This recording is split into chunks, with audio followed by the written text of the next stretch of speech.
रविशेन द्वारा विरचित पद्म पुराण का स्वाध्याय हम लोग सब कर रहे हैं। सबसे पहले मंगलाचरण।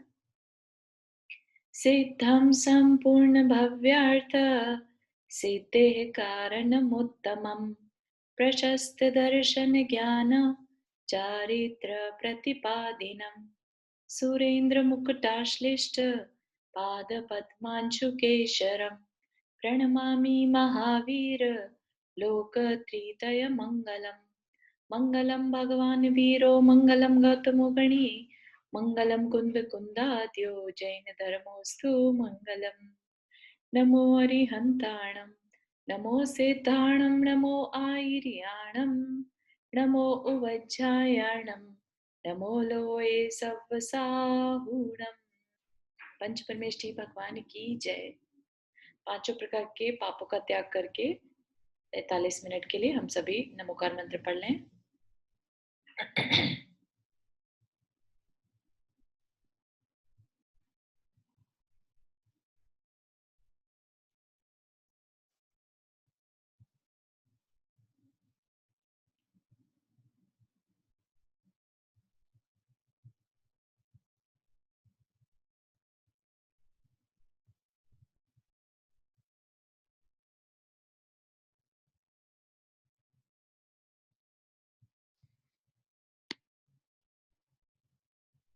चलिए, तो आज हम शुरू करेंगे सप्त पंचाशतम पर्व, विच इज 57th चैप्टर।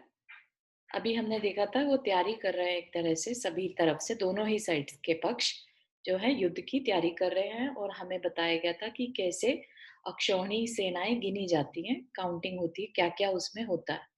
तो रावण के पास 2000 अक्षौहिणी सेना है, नहीं 4000 है ना, और सुग्रीव और भामंडल के पास 1-1 हजार। लेकिन इतना होने के बाद भी उन्हें डर नहीं लग रहा है, क्योंकि उनके साथ राम लक्ष्मण और हनुमान जैसे योद्धा हैं। ठीक है ना। तो अब आगे देखते हैं क्या होता है नेक्स्ट। अतनंतर पर चक्र के आक्रमण को नहीं सहन करने वाले मनुष्य उठते हुए अहंकार से क्षुभित हो हर्षपूर्वक कवच आदि धारण करने के लिए उद्यत हुए। मतलब कि तैयारी करते हुए दिखा रहे हैं किस तरह से सब किस किस कारण से युद्ध में पार्टिसिपेट कर रहे हैं। सिंह की समानता करने वाले कितने ही शूर वीर योद्धा गले में पड़े हुए प्राण वल्लभा के बाहुपाश को बिना बड़ी कठिनाई से दूर कर क्षुभित हो लंका से बाहर निकल आए। जिसने महायुद्ध में अनेक बड़े बड़े योद्धाओं की चेष्टाओं का वर्णन सुन रखा था, ऐसे किसी वीर पत्नी ने पति का आलिंगन कर इस प्रकार कहा कि हे नाथ, यदि संग्राम से घायल होकर पीछे आओगे तो बड़ा अपयश होगा, और उसके सुनने मात्र से ही मैं प्राण छोड़ दूंगी, क्योंकि ऐसा होने से वीर किंकरों की गर्वीली पत्नियां मुझे धिक्कार देंगी। इससे बढ़कर कष्ट की बात और क्या होगी। जिनके वक्षस्थल में घाव आभूषण के समान सुशोभित है, जिनका कवच टूट गया है, प्राप्त हुई विजय से युद्धागण जिनकी स्तुति कर रहे हैं, जो अतिशय धीर है तथा गंभीरता के कारण जो अपनी प्रशंसा स्वयं नहीं कर रहे हैं, ऐसे आपको युद्ध से लौटा हुआ यदि देखूंगी तो मैं स्वर्णमय कमलों से जिनेन्द्र देव की पूजा करूंगी। महायोद्धाओं का सम्मुखागत मृत्यु को प्राप्त हो जाना अच्छा है, किंतु परांगमुख हो धिक्कार शब्द से मलिन जीवन जीताना अच्छा नहीं है। है ना। वो तो हमने बहुत सारे प्रकरणों में ऐसा देखा था कि अगर युद्ध में वो छोड़ भी दे शत्रु को कि ठीक है मैं तुम्हें माफ करता हूँ तुम जाओ, तो भी वो अच्छा नहीं मानते थे उस चीज को। कोई स्त्री दोनों स्तनों से पति का आलिंगन कर बोली कि जब आप विजयी होकर लौट आएंगे तब फिर ऐसा ही आलिंगन करूंगी। आपके वक्षस्थल के गाढ़े गाढ़े रक्त रूपी चंदनों की चर्चा से मेरे दोनों स्तन तब तक के सब प्रकार से परम शोभा को प्राप्त होंगे। हे स्वामिन, जिसका पति हार जाता है ऐसे पड़ोसी योद्धाओं की पत्नी को भी मैं सहन नहीं करती, फिर हारे हुए आपको किस प्रकार सहन करूंगी। कोई स्त्री बोली कि हे नाथ, आपका यह अभागा पुराना घाव रूपी आभूषण रूढ़ रूढ़ हो गया है, पुरकर सूख गया है, इसलिए आप अधिक सुशोभित नहीं हो रहे हैं। अब नूतन घाव पर रखे हुए स्तन मंडल को सुख पहुंचाने वाले आपको जब देखूंगी तो मेरा मुख कमल खिल उठेगा और वीर पत्नियां मुझे बड़े गौरव से देखेंगी।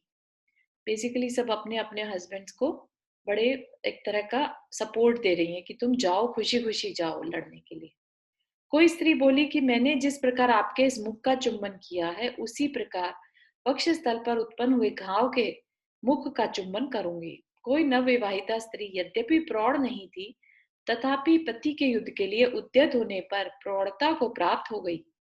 कोई स्त्री चिरकाल से मान की रक्षा करती बैठी थी, परंतु जब पति युद्ध के सम्मुख हो गया, तब उसने सब मान एक साथ छोड़ दिया और पति का आलिंगन करने में तत्पर हो गई। यद्यपि किसी योद्धा की स्त्री पति के मुख की मदिरा पीती पीती तृप्त नहीं हुई थी, तथापि काम आकुलित हो उसने पति के लिए रण के योग्य शिक्षा दी थी। कोई कमल लोचना स्त्री पति के ऊपर उठाए हुए मुख को टिमकार रहित नेत्रों से चिरकाल तक देखती रही और उसका चुंबन करती रही। किसी स्त्री ने पति के वक्षस्थल पर नख का उज्जवल घाव बना दिया, मानो आगे चलकर जो शस्त्रपात होगा उसका बांधना ही दे दिया था। इस प्रकार जब स्त्रियों में नाना प्रकार की चेष्टाएं हो रही थी, तब महायुद्ध से सुशोभित योद्धाओं की इस प्रकार वाणी प्रकट हुई। कोई बोला कि हे प्रिय, वे मनुष्य प्रशंसनीय हैं जो रणाग्र भाग में जाकर शत्रुओं के सम्मुख प्राण छोड़ते हैं तथा सुयश प्राप्त करते हैं। शत्रु भी जिनका विरध बखान करते हैं, ऐसे योद्धा पुण्य के बिना मदोन्मत्त हाथियों के दांतों के अग्र भाग में झूला नहीं झूल सकते। मतलब कि अम, एक डिग्निटी से भरी हुई हार भी हर एक को नहीं मिलती, ऐसा बताना चाह रहे हैं। हाथी दांत के अग्रभाग से विदीर्ण तथा हाथी के गंडस्थल को विदीर्ण करने वाले श्रेष्ठ मनुष्य को जो सुख होता है, उसे कहने के लिए कौन समर्थ है। कोई कहने लगा कि हे प्रिय, मैं भयभीत शरणागत पीठ दिखाने वाले एवं शस्त्र डाल देने वाले पुरुष को छोड़ शत्रु के मस्तक पर टूट पड़ूंगा। कोई कहने लगा कि मैं आपकी अभिलाषा पूर्ण कर तथा रणांगन से लौट कर जब आपको संतुष्ट कर दूंगा, तभी आपसे आलिंगन की प्रार्थना करूंगा।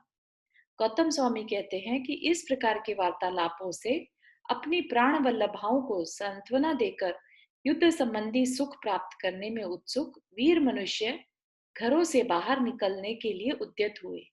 किसी का पति हाथ में शस्त्र लेकर जब जाने लगा, तब वह उसके गले में दोनों भुजाएं डालकर ऐसे झूल गई, मानो किसी गजराज के गले में कमलिनी ही झूल रही हो।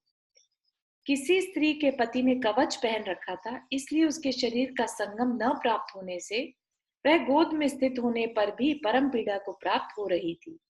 कोई एक स्त्री पति के वक्षस्थल पर अर्ध बाहुलिका देख ईर्ष्या से भर गई तथा उसके नेत्र कुछ कुछ संकुचित हो गए। उसे अप्रसन्न जान पति ने कहा कि हे प्रिय, यह आधा कवच मैंने पहना है। इस प्रकार पति के कहने से पुनः संतोष को प्राप्त हो गई। किसी सुखिया स्त्री ने तांबूल याचना के बहाने पति का अधरोष्ट पाकर उसे दंताघात से विभूषित कर बड़ी कठिनाई से छोड़ा। रण के अभिलाषी किसी पुरुष ने यद्यपि अपनी स्त्री को लौटा दिया था, तथापि वह कवच के कंठ का सूत्र बना बांधने के बहाने चली जा रही थी। एक और तो वल्लभा की दृष्टि और दूसरी ओर तुरही का शब्द। इस प्रकार योद्धाओं का मन दो कारण रूपी दोला के ऊपर आरूढ़ हो रहा था। मतलब दोनों की तरफ इंटरेस्ट जा रहा था, वल्लभा की ओर भी और तुरही के शब्द की ओर भी। अमंगल मांगलिक अश्रुपात को बचाने वाली स्त्रियों के यद्यपि पति को देखने की इच्छा थी, तो भी वे नेत्रों का पलक नहीं झपाती थी। जिनके मन उतावली से भर रहे थे, ऐसे कितने ही अहंकारी योद्धा कवच पहने बिना ही जो शस्त्र मिला उसे ही लेकर निकल पड़े। मतलब इतना अहंकार था कि हमें तो कवच की भी जरूरत नहीं है, हम तो जीत ही जाएंगे। किसी रणवीर का शरीर रण से उत्पन्न संतोष के कारण इतना पुष्ट हो गया कि उसका निज का कवच भी शरीर में नहीं माता था।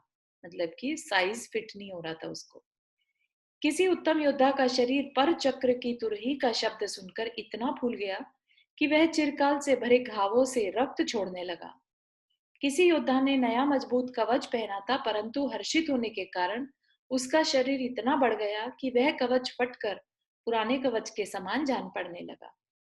किसी का टोप ठीक नहीं बैठ रहा था, तो उसे ठीक करने में तत्पर उसकी स्त्री निश्चिंतता पूर्वक मधुर शब्द कहती हुई बार बार टोप को चला रही थी।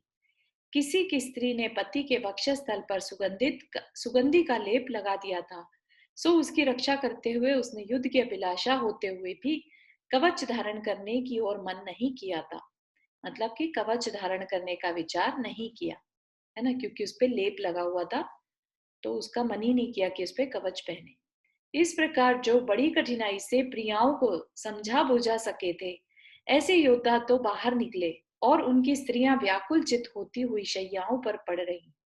अतनंतर उत्तम कीर्ति रूपी मधुर रस के आस्वादन में जिनका मन लग रहा था, जो हाथियों के रथ पर आरूढ़ थे, जिन्होंने शत्रु सेना का शब्द सहन नहीं किया था, जिनका उत्कट प्रताप पहले ही निकल चुका था और जो शूरवीरता से सुशोभित थे, ऐसे हस्त और प्रहस्त नाम के दो राजा लंका से सर्वप्रथम निकले। एक तरह से जैसे सेनापति होते हैं, ऐसे ही हस्त और प्रहस्त नाम के दो राजा थे, जो सेफ्टी के लिए या सपोर्ट में रावण के सपोर्ट से आगे बढ़े। यद्यपि वे दोनों स्वामी से पूछकर नहीं निकले थे, तथापि उस समय उनका स्वामी से नहीं पूछना शोभा देता था, क्योंकि अवसर पर दोष भी गुण रूपता को प्राप्त हो जाता है।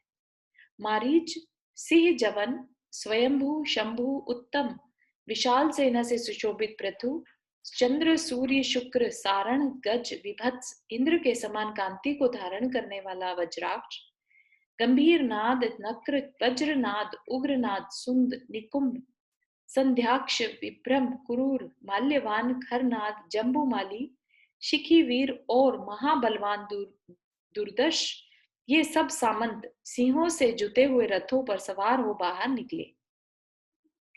मतलब कितने भी मंत्री और परिषद सभासद थे, वो सब के सब बाहर निकले। उनके पीछे वज्रोदर, शक्राब, कृतांत, विघटोदर, महावज्ररव, चंद्रनख, मृत्यु, सुभीषण, वज्रोदर, धूम्राक्ष, मुदित, विद्युजिब, महामाली, कनक, क्रोधन ध्वनि, चौबण, दुंदु, उद्धामा, दिंडी, दिंडिम, डंबर, प्रचंड, डमर, चंड, कुंड और हलाहल आदि सामंत, जिनमें व्याघ्र जुते थे, जो ऊंचे थे तथा आकाश को दीप्यमान करने वाले थे, ऐसे रथों पर सवार होकर बाहर निकले। है ना, तो अलग अलग बता रहे कौन सिंह के रथ को लेकर निकले और कौन व्याघ्र के रथ को लेकर निकले। ये सभी सामंत महाअहंकारी तथा शत्रुनाश की भावना रखने वाले थे।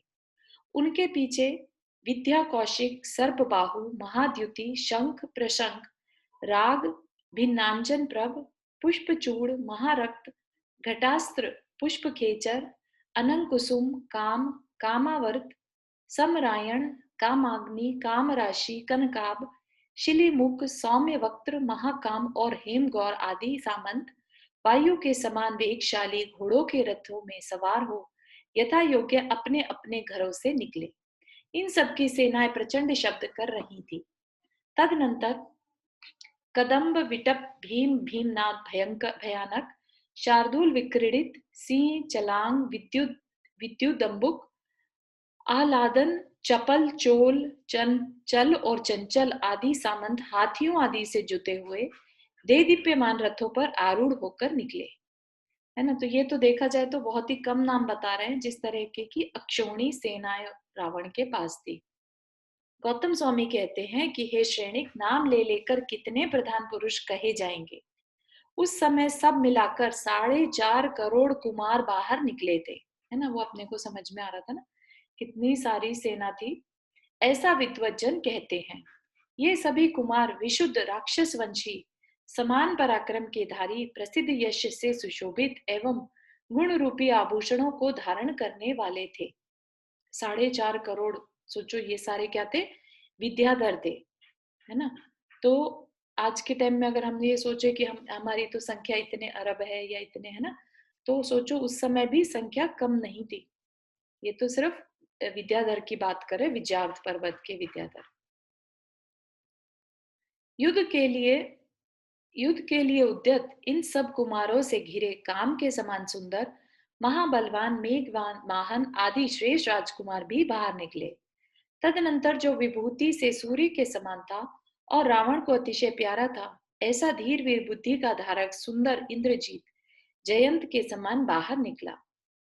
त्रिशूल शस्त्र का धारी कुंभकर्ण, सूर्य के समान देदीप्यमान ज्योति प्रभ नामक विशाल विमान पर आरूढ़ होकर निकला। उसके विमान का नाम था ज्योति प्रभ। तदनंतर जो तीनों लोकों में प्रसिद्ध मेरू के शिखर के समान सुशोभित पुष्पक विमान पर आरूढ़ था, इंद्र के समान पराक्रमी था और सूर्य के समान कांति का धारक था, ऐसा रावण हाथों में नाना प्रकार के शस्त्र धारण करने वाले सैनिकों से आकाश और पृथ्वी के अंतराल को आच्छादित कर निकला। तत्पश्चात रथ, हाथी, सिंह, सूकर, कृष्ण मृग, सामान्य मृग, सामर, नाना प्रकार के पक्षी, बैल, ऊंट, घोड़े, भैंसे आदि जल थल में उत्पन्न हुए नाना प्रकार के वाहनों पर सवार होकर सामंत लोग बाहर निकले।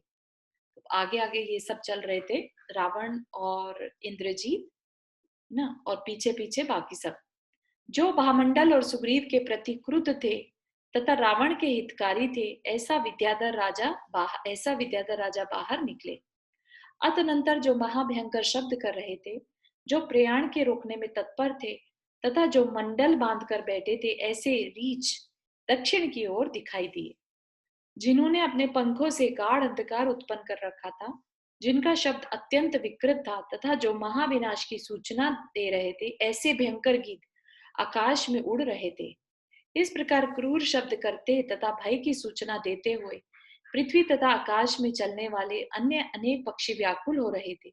शूरवीरता के बहुत भारी गर्व से मूढ़ तथा बड़ी बड़ी सेनाओं से उद्यत राक्षसों के समूह यद्यपि इन अशुभ स्वप्न को जानते थे, तो भी युद्ध करने के लिए बराबर नगरी से बाहर निकल रहे थे। है ना? तो हमने देखा था कि जब राम युद्ध के लिए निकल रहे थे तो अच्छे शगुन हो रहे थे, है ना? कहीं से मयूर की आवाज आ रही थी तो कहीं से अच्छी सुंदर ध्वनि की आवाज आ रही थी, और यहाँ पर क्या दिख रहा है कि गिद्ध उड़ रहे हैं, आवाजें कर रहे हैं, शोर कोलाहल मचा रहे हैं, तो ये अच्छा स्वप्न नहीं है, अच्छा शकुन नहीं है, और सबको मालूम है, फिर भी वो युद्ध के लिए बराबर नगरी से बाहर निकल रहे हैं।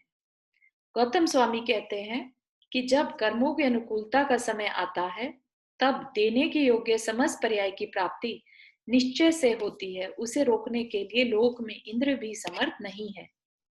फिर दूसरे प्राणियों की तो वार्ता ही क्या है, जिनका चित्त युद्ध में लग रहा था, जो स्वयं महान थे, वाहनों पर सवार थे और शस्त्रों की कांति का समूह जिनके हाथ में था, अथवा जिनके हाथ शस्त्रों की कांति से सुशोभित थे, ऐसे शूरवीर मनुष्य निर्भीक हो निषेध करने वाले इन समस्त अपशकुनों की उपेक्षा करते हुए उस प्रकार आगे बढ़े जाते थे, जिस प्रकार राहु सूर्य मंडल की ओर बढ़ता जाता है।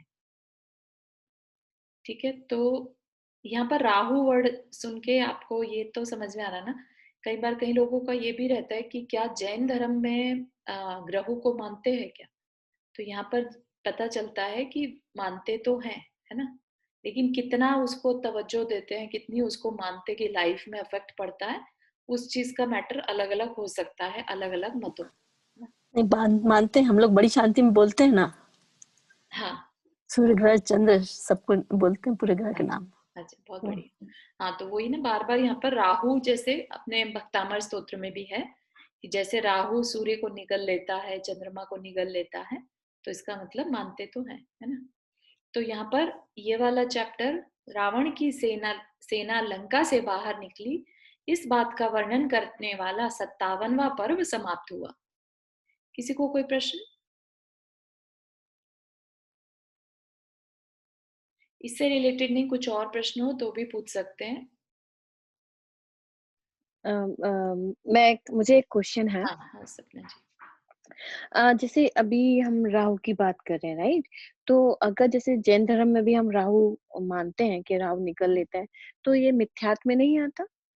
नहीं, मिथ्यात्व में नहीं आता ना, क्योंकि ग्रह हैं और ओके। उनकी स्थिति, ये तो बोलने की स्टाइल है कि राहु निगल लेता है ना? क्योंकि उसके वजह से ग्रहण, जो सूर्य ग्रहण होता है ना, राहु निगल गया, ऐसा बोलते हैं। हुँ। तो ये मिथ्यात्व में नहीं आता। अगर हम कल को उन्होंने कोई उपाय बताया हो कि इस पेड़ की पूजा कर लो या इस देवी देवता को तुम अर्घ चढ़ा दो, तब हुँ। प्रॉब्लम हो जाएगी। जो अपने में देव माने हैं, बस उन्हीं को देव मानना है अपने को, और किसी को नहीं, तब मिथ्यात्व ओके, होगा। Okay. Hmm. Okay, okay. Thank you. हम्म।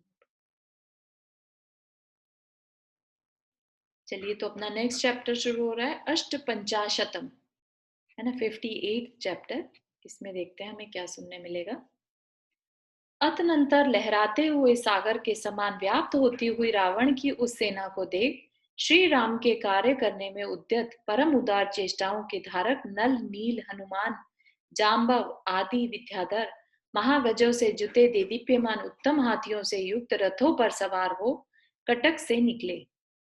सम्मान जयमित्र चंद्राभ रतिवर्धन कुमुदार्वर्त महेंद्र भानुमंडल, भानुमंडल मतलब भामंडल ही है, अनुधर दृढ़ रथ प्रीति कंठ महाबल समुन्नत बल सूर्य ज्योति सर्वप्रिय बल सर्वसार दुर्बुद्धि सर्वद सरभ भर अमृष्ट निर्विष्ट निर्विनष्ट संत्रास विघ्न सूदन नाद वरवरक पाप लोल पाटन मंडल और संग्राम चपल आदि उत्तमोत्तम विद्याधर राजा व्याघ्रों से जुते हुए परम सुंदर ऊंचे रथों पर सवार हो बाहर निकले।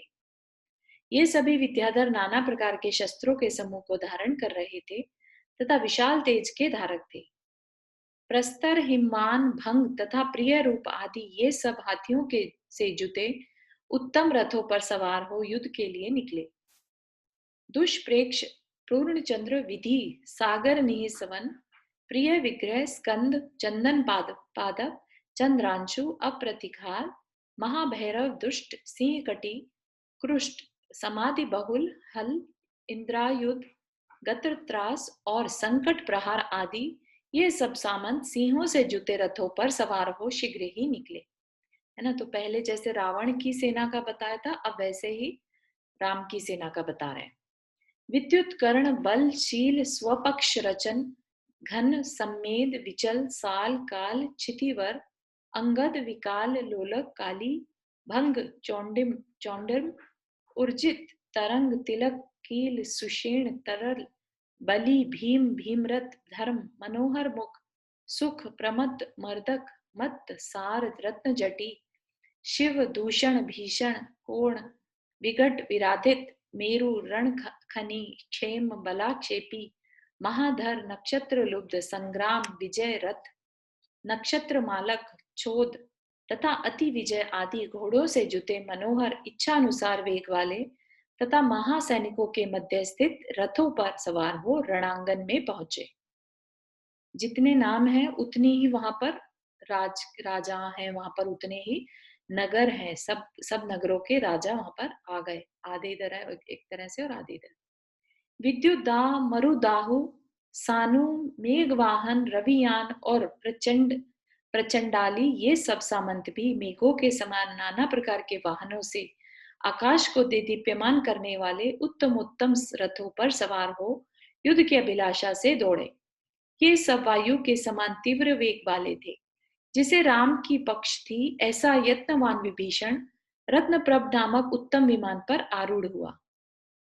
विभीषण का अलग से मेंशन किया क्योंकि वो रावण का भाई था और शत्रु सेना में जाकर मिल गया। युद्धावर्त वसंत कांत कौमुदी नंदन भूरी कोलाहल हेड भावित साधु वत्सल अर्धचंद्र जिन प्रेमा सागर सागरोपम मनोज्ञ जिन संज्ञ तथा जिनमत आदि योद्धा युद्ध करने के लिए बाहर निकले।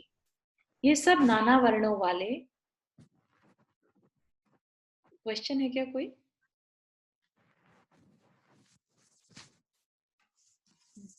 ये सब नाना वर्णों वाले विमानों की अग्रभूमि में स्थित थे, दूरधर थे और सबके शरीर कवचों से कसे हुए थे।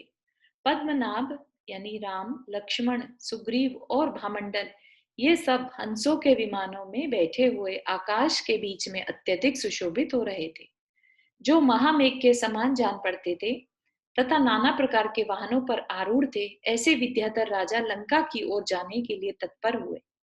प्रलयकालीन घन घटा की गर्जना के समान जिनके भयंकर शत्रु थे तथा जो करोड़ों शंखों के शब्द से मिले हुए थे, ऐसे तुर ही वादित्रों के शब्द उत्पन्न होने लगे।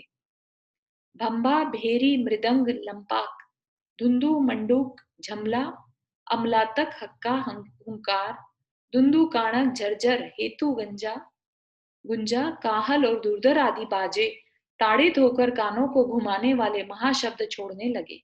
ये सब क्या थे? म्यूजिक इंस्ट्रूमेंट्स के नाम थे।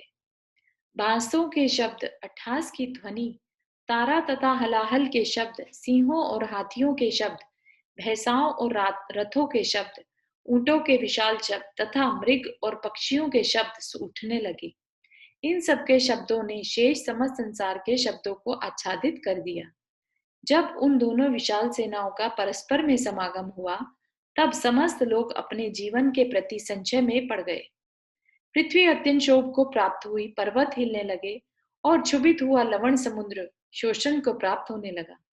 अपने अपने वर्ग से निकलकर बाहर आए हुए असहनशील अहंकारी योद्धाओं से व्याप्त हुई दोनों सेनाएं अत्यंत भयंकर दिखने लगी।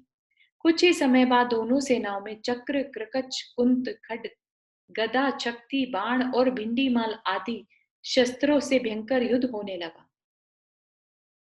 तो दोनों, कितनी भयंकर सेनाएं थी दोनों ही साइड पर, और अब दोनों में युद्ध शुरू हो गया। जो एक दूसरे को बुला रहे थे, जो कवचों से युक्त थे, जिनकी भुजाएं शस्त्रों से दीप्यमान हो रही थी, और जो पर चक्र में प्रवेश करना चाहते थे, ऐसे शूरवीर योद्धा उछल रहे थे। ये योद्धा अत्यंत वेग से उछलकर पहले तो शत्रुओं के दल में जा चुके, अनंतर शस्त्र चलाने के योग्य मार्ग प्राप्त करने की इच्छा से पुनः कुछ पीछे हट गए। है ना? तो हमने देखा था हस्त और प्रहस्त आगे की ओर बढ़े थे ना, तो उन्हीं का युद्ध सबसे पहले स्टार्ट हुआ। लंका निवासी योद्धा अधिक संख्या में थे तथा अत्यधिक शक्तिशाली थे, इसलिए उन्होंने वानर पक्ष के योद्धाओं को उस तरह पराजित कर दिया जिस तरह की सिंह हाथियों को पराजित कर देते हैं। तदनंतर शीघ्र ही जो अन्य योद्धाओं के द्वारा नहीं दबाए जा सकते थे, ऐसे प्रतापी तथा देदीप्यमान वानर राजाओं ने राक्षस योद्धाओं को मारना शुरू किया। तत्पश्चात रावण की सेना को सब ओर से नष्ट होती देख स्वामी के प्रेम से खींचे तथा बड़ी भारी सेना से घिरे हस्त और प्रहस्त नामक सामंत उठकर आगे आए। ये चिन्ह हाथी के चिन्हों से सुशोभित ध्वजा से पृथक ही जान पड़ते थे। हाथियों के रथ पर आरूढ़ थे, डरो मत यह शब्द कर रहे थे, अत्यंत उत्कृष्ट शरीर के धारक थे और महावेगशाली थे। इन्होंने आते ही वानरों की सेना में तीव्र मार काट मचा दी। यह देख जो परम प्रताप को धारण कर रहे थे, सूकर हाथी तथा घोड़े जिनके बड़े बड़े रथ खींच रहे थे, जो शरीरधारी शूरवीरता और गर्व के समान जान पड़ते थे, परम दीप्ति के धारक थे, अत्यंत क्रुद्ध एवं भयंकर थे, ऐसे वानरवंशी नल और नील युद्ध करने के लिए उद्यत हुए। नल और नील किनके पुत्र थे, कोई बता पाएगा? सुग्रीव के। सुग्रीव के बड़े भाई थे। सुग्रीव के बड़े बाली के हाँ जी, बाली के थे।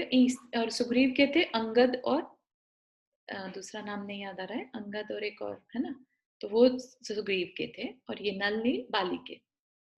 तदनंतर जिसमें क्रम क्रम से साधु साधु बहुत अच्छा का शब्द हो रहा था, तथा जो गिरते हुए योद्धाओं से व्याप्त था, ऐसा महायुद्ध जब चिरकाल तक नाना प्रकार के शस्त्रों से हो चुका, तब नल ने उछलकर हस्त को रथ रहित तथा विहल कर दिया, और नील ने प्रहस्त को निर्जीव बना दिया। गौतम स्वामी कहते हैं कि हे राजन, तदनंतर हस्त और प्रहस्त को पृथ्वी पर पड़ा देख रावण की सेना नायक से रहित होने के कारण विमुख हो गई, भाग खड़ी हुई। सो ठीक ही है, क्योंकि जब तक यह मनुष्य स्वामी के ऊंचे उठे मुख को देखता रहता है, तभी तक निश्चय को धारण करता है, और जब अपना स्वामी नष्ट हो जाता है, तब समस्त सेना जिसका पुट्ठा बिखर गया है, ऐसी गाड़ी के पहिए के समान बिखर जाती है। आचार्य कहते हैं कि यद्यपि निश्चित किए हुए मनुष्यों का कार्य किसी प्रधान पुरुष के बिना नहीं होता है, क्योंकि सिर नष्ट हो जाने पर शरीर सब ओर से नाश ही को प्राप्त होता है। प्रधान के साथ संबंध रखने वाला यह समस्त जगत यथेष्ट फल को प्राप्त होता है, सो ठीक ही है, क्योंकि राहु के द्वारा आक्रांत सूर्य की किरणों का समूह मंद होता हुआ विनाश को ही प्राप्त होता है। न तो इस तरह से पद्म पुराण में हस्त प्रहस्त के वध का कथन करने वाला 58वां पर्व समाप्त हुआ। किसी को कोई प्रश्न?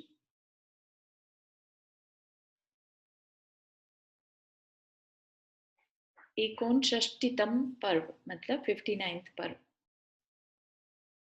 अतनंतर राजा श्रेणिक ने गौतम स्वामी से इस प्रकार कहा कि हे भगवान, विद्याओं की विधि में निपुण जो हस्त और प्रहस्त नामक सामंत पहले किसी के द्वारा नहीं जीते जा सके, वे बड़ा आश्चर्य है कि नल और नील के द्वारा कैसे मारे गए। हे नाथ, आप मेरे लिए इसका कारण कहिए। तदनंतर श्रुत रहस्य के ज्ञाता गौतम गणधर ने कहा कि हे राजन, कर्मों से प्रेरित प्राणियों की ऐसी ही गति होती है। श्रुत कहते हैं मतलब नॉलेज को, है ना, नॉलेज के रहस्य के ज्ञाता। कर्मों से प्रेरित प्राणियों की गति ऐसी ही होती है। पूर्व कर्म के प्रभाव से पापी जीवों की यह दशा है कि पहले जो जिसके द्वारा मारा जाता है वह उसे मारता है।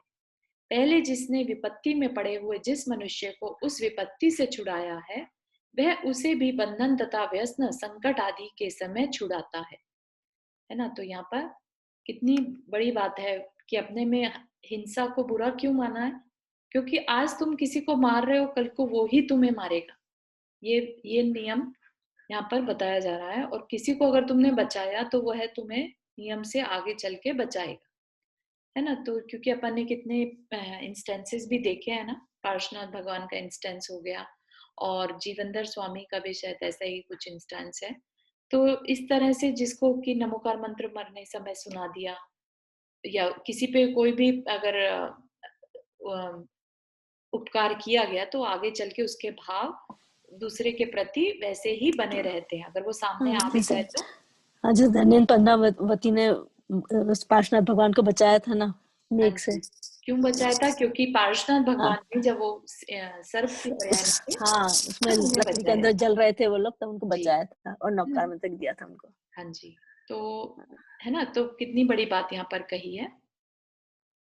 पहले इनकी कथा इस प्रकार है। अब उनकी कथा कर रहे हैं हस्त प्रहस्त की। कुश स्थल नामक नगर में लौकिक मर्यादा को पालने वाले कुछ दरिद्र कुटुंबी पास पास में रहते थे। मतलब 2-3 परिवार थे, दरिद्र थे वो। उनमें इंधक और पल्लवक नामक 2 भाई थे जो एक ही माता के उदर से उत्पन्न थे। पुत्रों तथा स्त्रियों के कारण क्लेश को प्राप्त रहते थे। जाति के ब्राह्मण थे, हल चलाने का काम करते थे, स्वभाव से दयालु थे, साधुओं की निंदा से विमुख थे तथा अपने एक जैन मित्र की संगति से आहार दान आदि कार्यों में तत्पर रहते थे, है ना। तो अब हमें यहाँ पर ये बात समझ में आ रही है ना कि जैन के अलावा भी मत होते थे पहले, खाली एक जैन धर्म ही नहीं था। जो जिसको जैसा मानना है वो मानता था, है ना। लेकिन जैसे जैसे हम मानते हैं, कर्म तो ये नहीं जानता है ना कि ये जैन है या अजैन है। कर्म तो सिर्फ भावों को जानता है ना। तो जैसे हमारे भाव हैं, जैसी हमारी श्रद्धान है, उस हिसाब से कर्म आगे चल के फल देता है। ठीक है, तो ये बात क्लियर समझ में आनी चाहिए। कभी भी अपने को संप्रदाय झगड़ों में नहीं पड़ना चाहिए। ये तो जैन है, मैं जैन से ही बात करूं, या ये अजैन है तो मैं इससे बात ना करूं, ऐसा कुछ नहीं होना चाहिए। उन दोनों के पड़ोस में ही एक दूसरा दरिद्र कुटुंबियों का युगल रहता था, जो स्वभाव से निर्दयी था, दुष्ट था और लौकिक मिथ्या प्रवृत्तियों में मोहित रहता था, है ना। तो जो पहले वाला था वो तो क्या करता था, जैन मित्र की संगति से आहार दान आदि कार्यों में रहता था, उसको मुनियों को आहार देना आदि कार्य करता था। तो अजैन होकर भी वो देते थे, ऐसा अच्छे कार्यों में लगे रहते थे। और दूसरा जो था वो गलत संगति में था, तो मिथ्या प्रवृत्तियों में मोहित रहता था।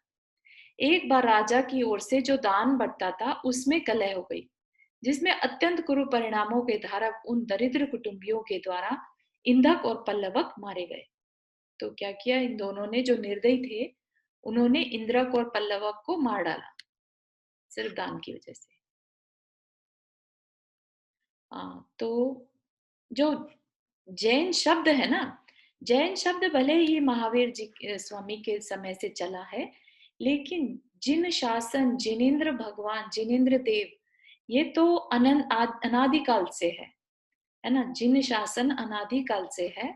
सिर्फ जैन धर्म वर्ड जो है वो महावीर स्वामी के टाइम से स्टार्ट हुआ, क्योंकि उस समय बौद्ध धर्म भी था और भी मतावलंबी थे। तो अपनी एक पहचान बनाने के लिए जैन धर्म वर्ड यूज हुआ, है ना। इसके अलावा अदरवाइज जिनेन्द्र देव तो हमेशा से ही थे। श्रमण संस्कृति पहले बोलते थे, श्रमणों की संस्कृति थी, किस तरह से जीवन यापन करना, है ना। और सभी जो थे, राजा भी हो चाहे वो, तो दीक्षा जो ले आगे चल के सारे परिग्रह का त्याग कर दे, वो श्रमण कहलाता था, है ना। तो इस तरीके से इसमें कंफ्यूज नहीं होना। जैन जो है वो जैन मित्र यहाँ पर लिखा है क्योंकि जो लिखने वाले हैं, जो टीकाकार हैं, वो अभी के हैं, है ना। तो इसलिए ऐसा बोल दिया उन्होंने, जैन मित्र। ऐसा नहीं है कि उस समय भी जैन वर्ड होता था, जैन वर्ड नहीं होता था, है ना। जो जिन जिन देव को माने वो जैन। ठीक है, तो एक बार राजा की ओर से दान बटा तो उसके में झगड़ा हो गया दोनों परिवार में। तो दूसरा जो निर्दयी परिवार था, उसने पहले वालों को मार डाला। मुनि दान के प्रभाव से दोनों हरि क्षेत्र में उत्तम भोगों को भोगने वाले आर्य हुए। मतलब कि उत्तम भोग भूमि में जन्म लिया, वहां 2 पल्ले की उनकी आयु थी। बहुत लंबा समय उन्होंने वहां पर बिताया, सिर्फ किस लिए? हालांकि थे नॉन जैन, लेकिन आहार दान की वजह से। तो यहाँ पर देखने वाली बात यही है कि अपना कल्याण करना हो तो इन सांप्रदायिक झगड़ों में ना पड़ के अपने सिर्फ परिणाम संभालो, है ना। अपने परिणाम कैसे हो रहे अंदर में। उसके पूर्ण होने पर दोनों ही देवलोक में उत्पन्न हुए। तो जो भोग भूमि में जाता है वो नियम से उसके बाद देवलोक में जाता है, क्योंकि इतना पुण्य बच जाता है कि वो देवलोक में जाके ही पूरा हो पाएगा। इतना ज्यादा आहार दान का प्रभाव है। दूसरे जो क्रूर दरिद्र कुटुंबी थे, वे अधर्म रूप परिणामों से मरकर दुखों से परिपूर्ण कालंजर नामक वन में खरगोश हुए। सो ठीक ही है, क्योंकि मिथ्या दर्शन से युक्त तथा साधुओं की निंदा करने वाले पापी प्राणियों की ऐसी ही गति होती है ना। तो इन्होंने उन्हें दोनों को एक तो मारा था, दूसरा मिथ्या दर्शन से युक्त थे, और तीसरा साधुओं की निंदा करी।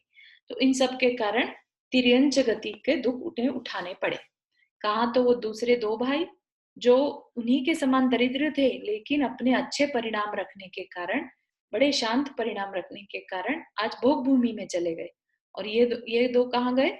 तिर्यंच में, है ना, खरगोश बन गए। तदनंतर तिर्यंचों की नाना योनियों में चिरकाल तक भ्रमण कर दोनों बड़ी कठिनाई से मनुष्य पर्याय प्राप्त कर तापस हुए। ठीक है ना, तो बड़े इजीली नहीं हो गए, उन्हें अपने बहुत परिणाम संभालने पड़े होंगे, बड़ी कठिनाई से मनुष्य पर्याय फिर से मिली।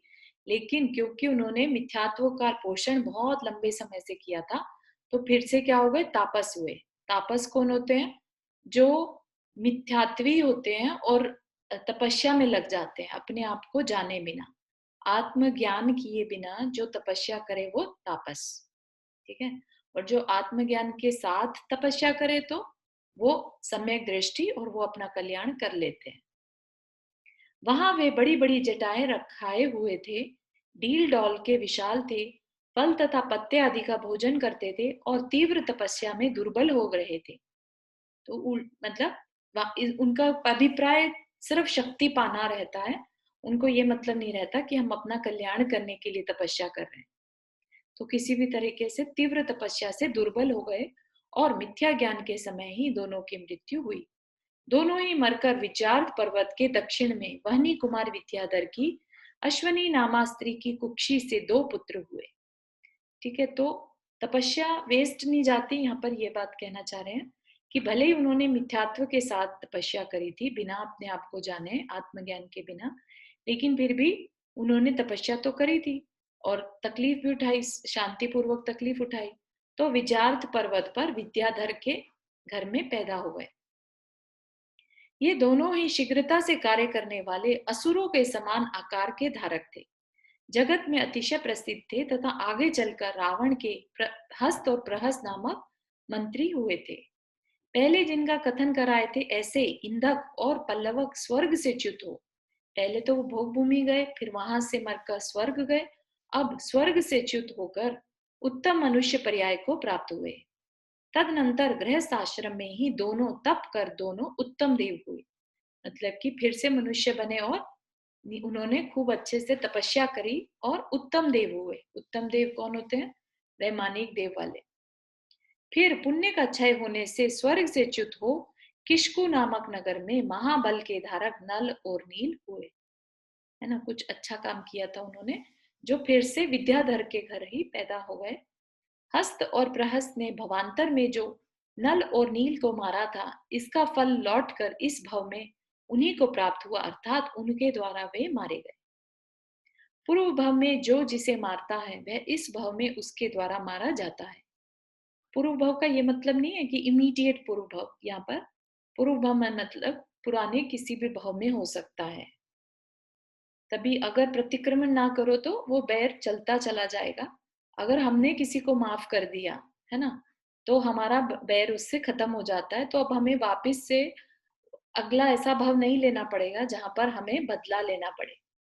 ठीक है ना, तो हमें बदला लेने के लिए फिर से जन्म लेना पड़ेगा। अगर ऐसा जन्म लेते रहेंगे तो फिर हमारे कल्याण कैसे हो पाएगा। चारू, मेरे को एक क्वेश्चन है, ये जो प्रतिक्रमण में हमेशा आता है, आई थिंक आप लोग में से किसी को आंसर हो, कि जैसे हमने किसी के साथ बुरा नहीं किया, वो तो अच्छी बात है, उसको माफ कर दिया, या किसी ने हमारे संग बुरा किया तो, लेकिन मतलब जैसे कि हमारे संग हमने किसी के संग बुरा किया, मान लीजिए, हमें पता है, हमको उससे जाके मांगना चाहिए माफी, या भगवान से माफी मांगने से क्या फायदा? कई बार खैर उस व्यक्ति का मान लो वो होता ही नहीं, मान लो मर ही गया वो व्यक्ति, आपने बचपन में किसी के संग बुरा किया, वो नहीं करता, तो चलो उस केस में तो आप भगवान से मांग लो।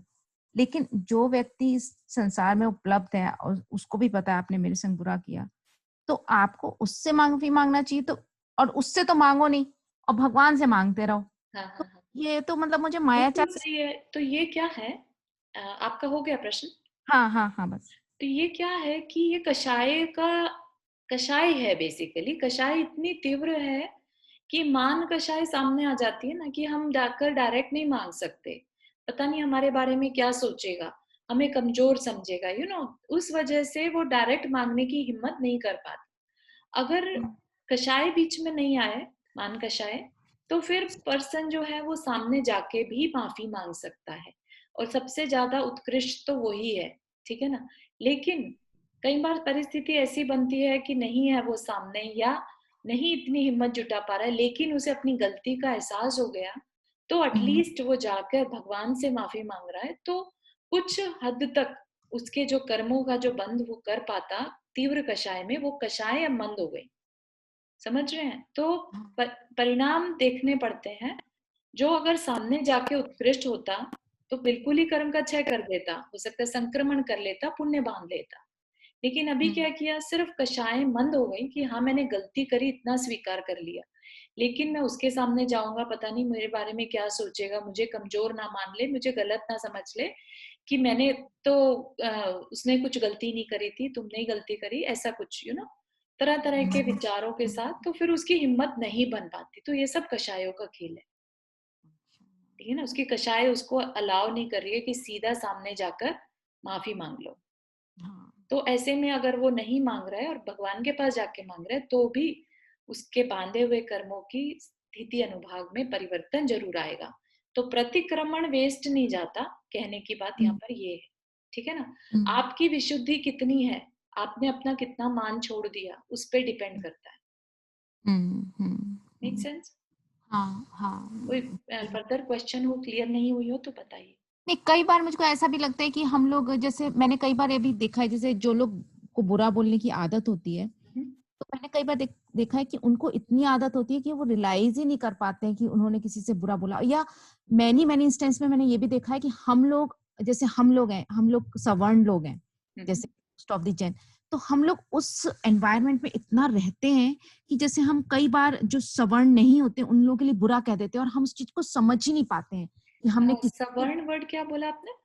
सवर्ण मतलब हम लोग ये जो अपर, हम लोग अपने अपने देश में अगर आप तुम जाओ तो एक दो कास्ट सिस्टम होता है, और हम लोग बहुत ही उससे रहे हैं, जैसे इन अ सेंस कि अगर आप अमीर हो तो इन अ सेंस हमेशा मेरे को ध्यान है कि उच्च कुल बेसिकली कह सकते हैं। कुल, या हम लोग मतलब जैनों को हमेशा हायर लेवल पे रहते थे। हाँ, उच्च कुल है ना जैन धर्म। तो हाँ, मैंने देखा, जब मैं अमेरिका आई तो मैंने ये चीज देखी कि जब यहाँ पर हम ब्राउन हैं और यहाँ पे गोरे, क्योंकि वहां पे तो हम लोग टॉप ऑफ द वर्ल्ड रहा करते थे, क्योंकि लोग मतलब टॉप ऑफ द लाइन, नीचे सब नीचे ही होते थे।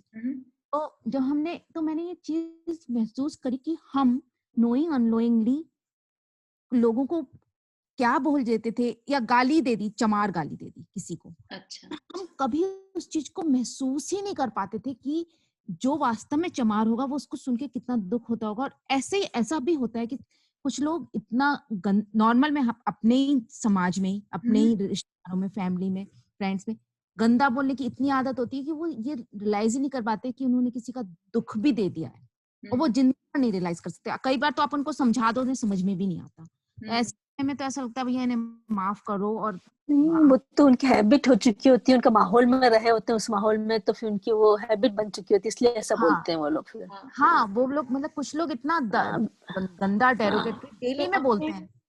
अपने में अगर आपने सुना होगा सत्य धर्म में हित मित प्रिय बोलने के लिए बोला है ना। अपने को कभी एक्स्ट्रा बोलना ही नहीं, क्यों किसी को नीचा, जो है जैसा है, जैसे एक अंधा भी हो उसे अंधा ना कह के सूरदास वर्ड बोलते हैं, राइट, ताकि अंधा नहीं बोल सकते। तो हित मित प्रिय भाषा ही यूज करने को बोला गया अपने में, क्योंकि अगर हम वो नहीं यूज करेंगे तो हमें असत्य वाचन का दोष लगेगा, ठीक है ना। तो फिर हम ये फिर कृत कारित अनुमोदन में फिर ये हर तरह की कषाय में आ जाएगा ना, झूठ बोलना भी तो पाप में आ गया ना। तो फिर हम अपना प्रतिक्रमण में फिर ऐसी बात अपने को एक्सेप्ट करते हैं, हमने गलती करी।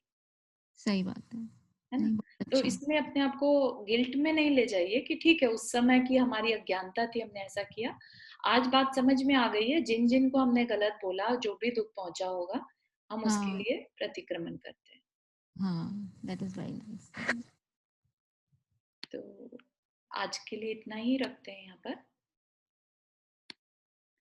काफी अच्छा चल रहा था, मतलब है ऑलरेडी टॉपिक बहुत अच्छा है, तो विल कंटिन्यू। और मैं कहना चाहूंगी, एक चीज और मैं ऐड करना चाहूंगी, क्योंकि अगर अभी हम लोगों ने बहुत सारे नाम पढ़े ना, तो कहीं दुष्ट, चंग, ठंग, गंदे गंदे नाम भी लोग राजाओं के हैं, मतलब ऐसे लगता है किसी ने अपने पुत्र का नाम ऐसे क्यों रखा होगा। राइट। मैं बहुत पहले मैंने देखा था कि ज्योतिष में क्या होता है कि 2 तरह का ग्रह होते हैं। एक तो होते हैं यथा नाम तथा गुण, तो जैसे अपने बेटे का नाम रखा अमीर चंद, और देखते तो उसका यथा नाम तथा गुण का अगर उसके पास वो है, मतलब ज्योतिष है, तो जैसा नाम रखोगे उसी तरह का हो जाए। जैसे किसी ने रखा मेरा लड़का, जैसे दुर्योधन का नाम दुर्योधन था क्योंकि वो यथा नाम तथा गुण था, उसका नाम जैसा था उसी तरह का, या किसी का भी नाम, लेकिन किसी का ऐसा होता है यथा नाम के विपरीत होता है। जैसे आपने गरीब दास नाम रखा और वो आदमी बहुत अमीर हो गया। तो पहले जमाने में ग्रह नक्षत्र देख के नाम रखते थे। तो मान लो किसी का ऐसा है कि जैसे किसी लड़की का नाम रखा बिल्कुल पंखड़ी, या बहुत, और वो उतनी पंखड़ी जैसी नहीं, या किसी का गुड़िया रखा और खूब लंबी चौड़ी निकली, जैसे मैं अपनी बेटी को कभी कभी कहती हूँ कि जी जी जी कोपल है तो मैं कहती तो लंबी चौड़ी है, कोपल जैसी दिखती नहीं। बोला ऐसे मजाक करते हैं, लेकिन मतलब ऐसा होता है कि यथा नाम तथा गुण होते हैं कुछ लोग, और कुछ लोग होते हैं विपरीत। बिल्कुल बिल्कुल, ये तो नाम तो अपने पहचानने के पर्पस है ना कि ठीक है। लेकिन हाँ, कई बार यथा गुण तथा नाम भी हो जाता है पॉसिबल, लेकिन हमेशा हो जाए ये जरूरी नहीं है ना। नहीं, उसमें ज्योतिष में भी होता है उसका इस तरह का, पहले लोग देख लेते थे कि हाँ ये ज्यादा अच्छा रहे।